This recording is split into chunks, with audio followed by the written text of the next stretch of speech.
السلام علیکم ناظرین، ہم سب آپ کو اپنے یوٹیوب چینل عثمانیہ نیٹ ورک پر خوش آمدید کہتے ہیں اور امید کرتے ہیں کہ آپ سب خیر خیریت سے ہوں گے۔ ناظرین کرام، آج کی اس ویڈیو سے ہم ایک نئی تاریخی سیریز شروع کرنے جا رہے ہیں جس کا نام ہے باربروس۔ ایپیسوڈ 1 کا آغاز کرنے سے پہلے ہم آپ کو اس کا پس منظر بتاتے چلیں۔ اندلس کے جنوبی حصے البشارات کوہستانی سلسلے شلیر کی ایک چوٹی پر ڈھیلی عمر کا ایک شخص اپنے ہاتھ میں چھڑی لیے ایک بڑی سی چٹان پر بیٹھا ہوا تھا۔ وہ شاید چرواہا تھا۔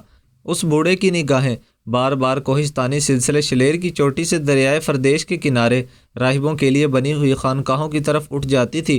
پھر وہ بڑے مایوسانہ انداز میں ادھر ادھر دیکھنے لگتا تھا۔ شاید اسے بڑی بے چینی سے کسی کا انتظار تھا۔ البشارات عربی کا لفظ ہے جس کے معنی ایسی زمین کے ہیں جہاں پر گھاس کثرت سے پیدا ہوتی ہے۔ غرناطہ شہر کے جنوب میں ساحل سمندر تک جس قدر گھاٹیاں شمال سے جنوب تک ساحل تک پھیلی گئی تھی، اندلس میں اس سے زیادہ کوئی خوش منظر علاقہ نہ تھا۔ اس میں ہر قسم کے میوے جات، خاص کر انگور، ناریل، لیمو، انجیر بہت عمدہ اور کثرت سے پیدا ہوا کرتے ہیں۔ یہاں کے مسلمان باشندے بڑے جنگجو اور دلیر تھے۔ کسی سے دب کر رہنا ان کے لیے ناممکن تھا، اور یہ وہ دور تھا جب مسلمانوں کی آخری سلطنت غرناطہ کا خاتمہ ہو چکا تھا اور آخری مسلمان حکمران عبداللہ اندلس سے نکل کر افریقہ جا چکا تھا۔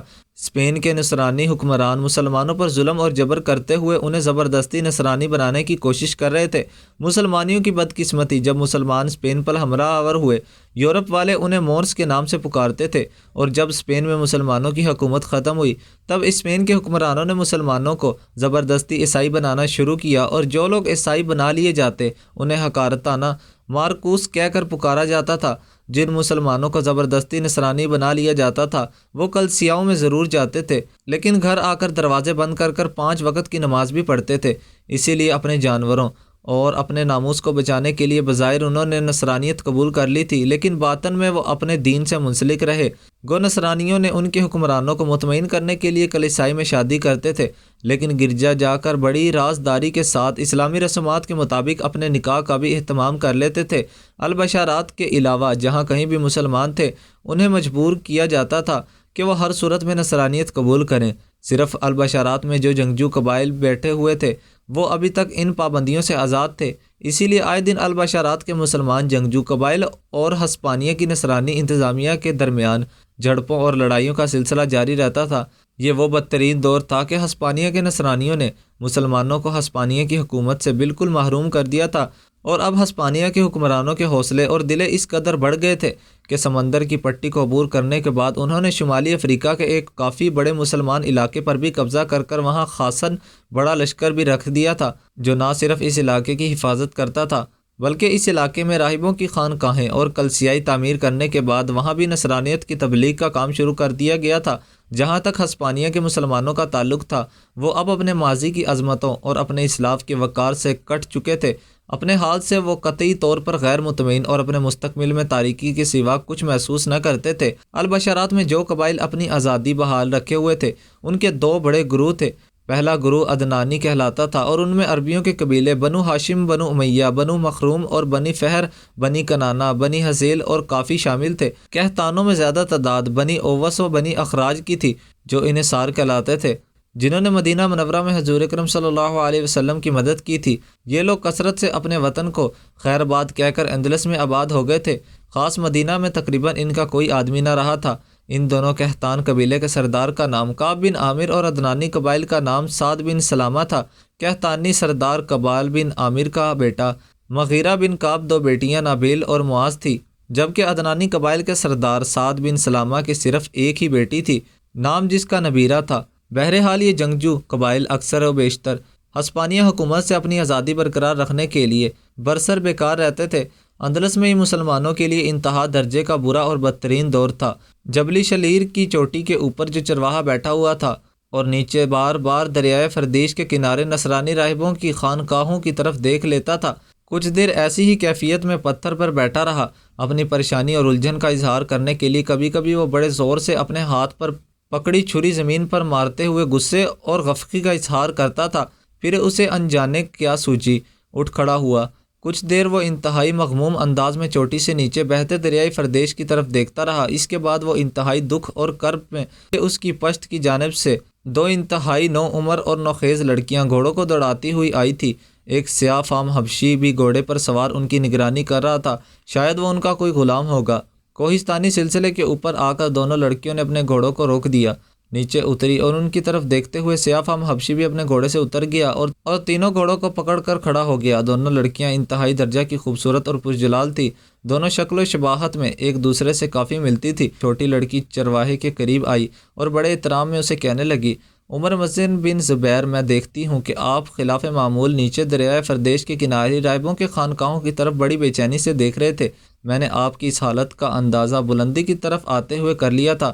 کیا کوئی خاص بات ہے؟ کیا ان نصرانی راہبوں کے خانقاہوں میں کوئی ہلچل مچنے والی ہے؟ کوئی انقلاب رونما ہونے والا ہے؟ یا آپ کو وہاں سے کوئی بہتری کی امید یا بھلائی کی تمنا ہے؟ اس بوڑھے آدمی نے سر کو جھٹک دیا جیسے وہ کچھ چھپانے کی کوشش کرنے لگا ہو، اور پھر بات کا رخ بدلتے ہوئے کہہ رہا تھا، معاذ میری بیٹی، میرا یوں دکھ اور افسوس میرے اندر میں راہبوں کی خانقاہوں کی طرف دیکھتے ہوئے بدل رہا تھا۔ میری بیٹی، میرے تجسس کی جبلت مجھے اثر و بیشتر اپنی قوم کے ماضی کی طرف گھسیٹ کر لے جاتی ہے، اور میں ان عوامل کا کھوج لگانے کی طرف مائل ہو جاتا ہوں جو ہماری تباہی اور بربادی کا باعث بنے اور جنہوں نے اسپین کے اندر مسلمانوں کی 800 سال حکومت کا خاتمہ کر دیا تھا۔ لڑکی جس کا نام معاذ پکارا گیا تھا، منذر بن زبیر کے ان الفاظ پر اداس اور افسردہ ہو گئی تھی۔ اس کی بڑی بہن کی کیفیت بھی اس سے مختلف نہ تھی، اور اس کے قابل جو ڈھیلی ہوئی عمر کا حبشی جو تینوں گھوڑوں کی بانگیں پکڑے کھڑا ہوا تھا، اس سے بڑھ کر افسردہ ہو گیا۔ پھر معاذ نام کی اس لڑکی نے پھر منذر بن زبیر کو مخاطب کیا، آپ کے خیال میں اسپین میں ہماری اس قدر مضبوط اور مستحکم سلطنت کیسے ختم ہوگی؟ جواب میں منذر بن زبیر کچھ دیر تک ہونٹ کو کاٹتا رہا، آنکھوں میں نمی اتر آئی، اور پھر انتہائی دکھ بھرے انداز میں کہنے لگا، کاش تازہ خیالوں کا نمائندہ بن کر کوئی عبد المومن مراکش سے اٹھتا اور اندلس میں آتا، مسلمانوں کو نفرت انگیز نگاہوں سے دیکھنے والے شعلوں کے زلدان میں وقت کی کالی قتل نگاہوں سے ان کو بچاتا۔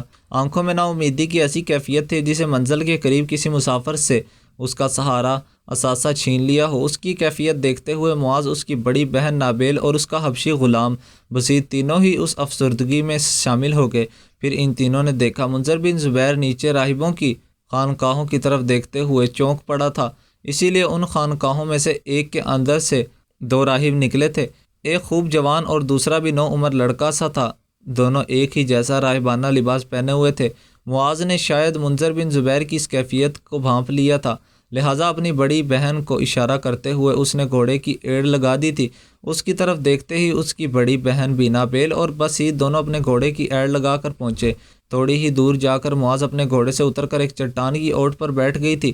اس کی کیفیت دیکھتے ہوئے اس کی بہن نابیل سوالیہ سے انداز میں اس کی طرف دیکھتے ہوئے جواب میں معاذ سے اپنے ہونٹوں پر انگلی رکھتے ہوئے اسے چپ رہنے کا اشارہ کیا، اور اس کے بعد اسے دوسرا اشارہ دیا کہ وہ اس کے ساتھ چٹان کی اونٹ پر بیٹھ جائے۔ اس پر نابیل اپنے گھوڑے سے اتر کر معاذ کے قریب ہو کر کوہستانی سلسلے کے نیچے دریائے قریش کے کنارے بنی راہبوں کی نگاہوں سے جو 2 راہب نکلے تھے وہ بڑی تیزی سے کوہستانی سلسلے کے قریب آئے تھے۔ ان میں سے ایک خوب توانا تھا اور دوسرا نوعمر مگر گٹے ہوئے جسم کا تھا۔ دونوں راہب کو کوہستانی سلسلے کے اوپر چرواہے منذر بن زبیر کے پاس آئے، اس سے باری باری دونوں نے پرجوش مصافحہ کیا، اور پھر وہ راہب جو بڑی عمر کا تھا وہ منذر بن زبیر کو مخاطب کرتے ہوئے کہنے لگا، کیا دونوں قبیلوں کے سرداروں کو ہماری آمد سے مطلع کر دیا گیا ہے؟ اس پر عمر بن زبیر نے اپنی عقیدت مندی سے باری باری دونوں راہبوں کی طرف دیکھا، اور پھر انہیں مخاطب کرتے ہوئے کہہ رہا تھا، کہتانی قبائل کے سردار کا نام کعب بن عامر ہے اور عدنانی قبائل کے سردار کا نام سعد بن سلامہ ہے، دونوں کو آپ کی آمد سے مطلع کر دیا گیا ہے۔ اس وقت کہتاتی سردار کعب بن عامر کی قلعہ نما حویلی میں دونوں سردار آپ کے منتظر ہوں گے، آپ تھوڑی دیر رکیں، میں آپ دونوں کے ساتھ دونوں سرداروں کے پاس جاؤں گا، میرا بیٹا کیسر بن منذر آنے والا ہوگا، اس کے بعد میں آپ کے ساتھ چلوں گا۔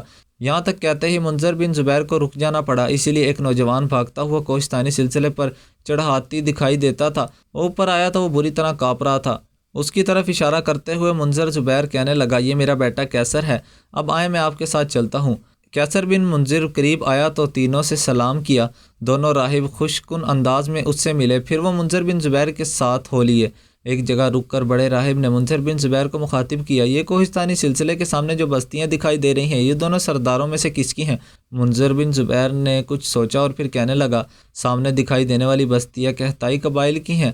کہتانی قبائل کی بڑی بستیاں قرنطینہ، یورا جبل عاصم بستہ اور زوسر، اور اس کے بعد بھی اس کی کچھ چھوٹی بستیاں بھی ہیں۔ جہاں تک عدنان قبائل کا تعلق ہے، ان کی بڑی بستیوں میں حصن کیسر، حصن فینانہ، بنی ابروس اور خندق آش مشہور ہے۔ لگتا تھا کہ منذر بن زبیر کی اس انکشاف سے دونوں مطمئن ہو گئے، پھر چپ چاپ اس کے ساتھ کوستانی سلسلے کی مدرکی ڈھلانوں سے اترتے ہوئے سامنے نظر آنے والی بستیوں کا رخ کر رہے تھے۔ چٹان کی اوٹ میں بیٹھی ہوئی معاذ اپنی جگہ سے اٹھ کر کھڑی ہوئی، اس کی طرف دیکھتے ہوئے اس کی بڑی بہن نابیل بھی کھڑی ہو گئی تھی۔ پھر آہستہ آہستہ عجیب سے انداز میں نابیل کی طرف دیکھتے ہوئے معاذ اس کے قریب آئی اور بڑی رازداری میں اسے مخاطب کر کر کہنے لگی، میری بہن، مجھے حالات کچھ تشویشناک دکھائی دے رہے ہیں، اور جو دو راہب اپنی خانقاہوں سے نکل کر منذر بن زبیر کے پاس آئے تھے، پھر ابن زبیر کے بیٹے کے آنے کے بعد وہ اس کے ساتھ ہماری بستی کی طرف ہو لیے، تو میں سمجھتی ہوں کہ کسی کی خیر نہیں ہے۔ یہ راہب ضرور کسی پر جھوٹا الزام لگائیں گے اور پھر اسے پکڑوا کر راہبوں کی احتسابی عدالت سے اذیت ناک سزا دلوائیں گے۔ آج کل ان کا کام یہی ہے، اور یہ کام کرتے ہوئے سارے راہب خوشی محسوس کریں گے۔ میری بہن، آؤ اپنے گھوڑے پر سوار ہو، جہاں تک روز ہم گھوڑا دوڑایا کرتے ہیں وہاں تک جائیں گے، اس کے بعد لوٹیں گے اور بستی میں جا کر دیکھیں گے کہ ان راہبوں کی وجہ سے بستی میں کیا تبدیلی رونما ہوتی ہے، یا وہ کون بدقسمت لوگ ہیں جن پر یہ کوئی نیا الزام عائد کرنے جا رہے ہیں۔ بڑی بہن نابیل نے چھوٹی بہن معاذ سے اتفاق کیا اور دونوں اپنے گھوڑوں پر سوار ہو گئی۔ ان کا حبشی غلام بسیط بھی گھوڑے پر سوار ہوا، پھر تینوں اپنے گھوڑوں کو ایڑ لگاتے ہوئے آگے بڑھ گئے۔ دونوں ہی دیر میں منذر بن زبیر دونوں راہبوں کو لے کر کہتانی قبیلے کے سردار کعب بن عامر کے قلعے نما حویلی کے سامنے نمودار ہو کر صدر دروازے کے قریب چند مسلح جوان کھڑے تھے۔ منذر بن زبیر نے ان میں سے ایک کو مخاطب کیا، کہا، دونوں سرداروں اس وقت اندر ہی ہیں؟ جسے مخاطب کیا گیا وہ بڑی غور سے ابن زبیر کی طرف دیکھتے ہوئے کہنے لگا، بستی کا ایک شخص بیمار ہے، دونوں سردار اس کی تیمارداری کے لیے گئے ہیں، آپ سے متعلق وہ ہمیں بتا کر گئے تھے۔ آپ کے ساتھ جو دو مہمان ہیں انہیں مہمان خانے میں جانے دیں، اور دونوں سردار جلد ہی لوٹ آئیں گے۔ دونوں راہبوں کو لے کر منذر بن زبیر اندر داخل ہوا، دونوں کو مہمان خانے میں بٹھایا اور پھر کہنے لگا، آپ دونوں ذرا بیٹھیں، میں دونوں سرداروں کا پتہ کرتا ہوں، وہ کسی بیمار کی تیمارداری کے لیے گئے ہوں گے۔ اس کے ساتھ ہی وہ کمرے سے نکل گیا۔ اس طرح سے دوستوں آج کا ہمارا ایپیسوڈ بس یہیں پر ہی ختم ہوتا ہے۔ مزید اگر آپ ایپیسوڈ دیکھنا پسند کریں گے تو دوستوں مجھے کمنٹ باکس میں لازمی آگاہ کر دیجیے گا، میں انشاءاللہ آپ کے لیے نیکسٹ ایپیسوڈ بھی بنا دوں گا، اور اگلے والی ایپیسوڈ سے ہم ایپیسوڈ 1 کا آغاز کریں گے۔ پس منظر کا اختتام یہیں پر ہی کرتے ہیں۔ ملاقات ہوگی نیکسٹ ایپیسوڈ میں۔ چینل کو سبسکرائب کر دیجیے گا اور بیل آئکن پر کلک کر کے آل کر دیجیے گا۔ تب تک کے لیے اپنا خیال رکھیے گا، ویڈیو کو بھی لائک کر دیجیے گا۔ اللہ حافظ۔